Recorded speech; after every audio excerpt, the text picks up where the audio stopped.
Welcome to టీ10 నేను రేవతి. కోల్కతాలో trainee doctor హత్యాచార ఘటన దేశంలో మహిళా భద్రతపై మరోసారి చర్చను లేవనెత్తింది. 2012లో దేశంలో సంచలనం సృష్టించిన నిర్భయ ఘటన అనంతరం లైంగిక దాడులకు వ్యతిరేకంగా కఠిన చట్టాలు, నిబంధనలు తీసుకొచ్చిన ఈ కీచక పర్వానికి మాత్రం అడ్డుకట్ట పడడం లేదు. పని ప్రదేశాలు, ఇండ్లు, బయట ఇలా ఎక్కడ కూడా మహిళలకు రక్షణ లేకుండా పోయింది.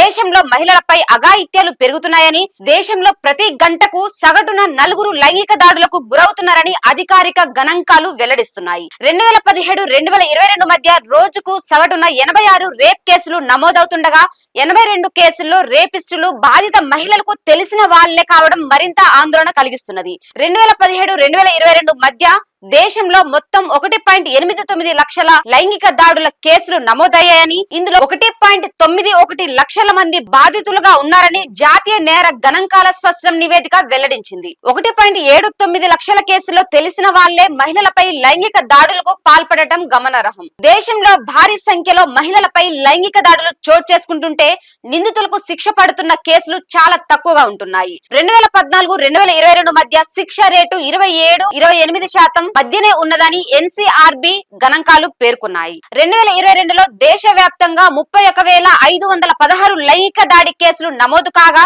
రాజస్థాన్ లో అత్యధికంగా 5,399 నమోదయ్యాయి. తర్వాతి స్థానాల్లో మధ్యప్రదేశ్, మహారాష్ట్ర, యూపీ, ఢిల్లీ ఉన్నాయి. ప్రతి లక్ష జనాభాకు చూస్తే ఉత్తరాఖండ్ లో అత్యధికంగా లైంగిక దాడులు 15 ఉన్నాయి. తర్వాతి స్థానంలో 14 చొప్పున రాజస్థాన్, చండీగఢ్, హర్యానాలో 13, ఢిల్లీ, లక్షద్వీప్ లో 12 చొప్పున ఉన్నాయి. మొత్తంగా 2022లో దేశంలో ప్రతి లక్ష జనాభాకు 5 లైంగిక దాడులకు గురయ్యారని గణాంకాలు వెల్లడిస్తున్నాయి. పని ప్రదేశాలు, ఆఫీసుల్లో కూడా మహిళలకు భద్రత లేకుండా పోయింది. యాజమానులు, సహచర ఉద్యోగులే మహిళలపై అఘాయిత్యాలకు ఒడిగడుతున్నారు. పని ప్రదేశాల్లో రోజుకు సగటున 1 చొప్పున లైంగిక వేధింపులకు గురవుతున్నారని ఎన్సీఆర్బీ గణాంకాలు వెల్లడిస్తున్నాయి. 2012లో ఢిల్లీ సామూహిక లైంగిక దాడి హత్య ఘటన తర్వాత కేంద్రం నిర్భయ ఫండ్ ను ఏర్పాటు చేసింది. మహిళల భద్రతకు ఉద్దేశించిన ఈ నిధులను పూర్తి స్థాయిలో వినియోగించకపోవడంపై తీవ్ర విమర్శలు వస్తున్నాయి. 2023-24 ఆర్థిక సంవత్సరం నాటికి నిర్భయ ఫండ్ కు 7,213 కోట్లు కేటాయించగా 2023 డిసెంబర్ 8 నాటికి 5,119 కోట్లు మాత్రమే ఖర్చు చేశారు. అంటే దాదాపు 30% నిధులను వినియోగించలేదు. ఖర్చు చేసిన నిధుల్లో కూడా 1,435 అహ్మదాబాద్, బెంగళూరు, చెన్నై, ఢిల్లీ వంటి 8 పెద్ద నగరాల్లోనే వినియోగించినట్టు కేంద్ర మహిళా శిశు సంక్షేమ శాఖ గణాంకాలు చెబుతున్నాయి.